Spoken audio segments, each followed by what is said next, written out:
నేను మీ K S ప్రసాద్ను.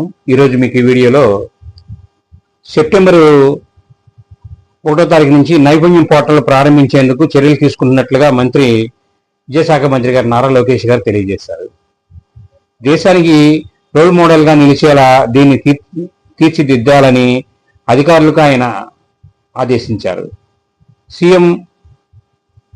PM internship స్కీమ్తో ఈ పోర్టల్ను అనుసంధానించాలని ఆయన సూచించారు. ఏటా 50,000 మంది యువతకు నైపుణ్య శిక్షణ ఇచ్చేలా దీన్ని తీర్చిదిద్దుతున్నట్లు పేర్కొన్నారు.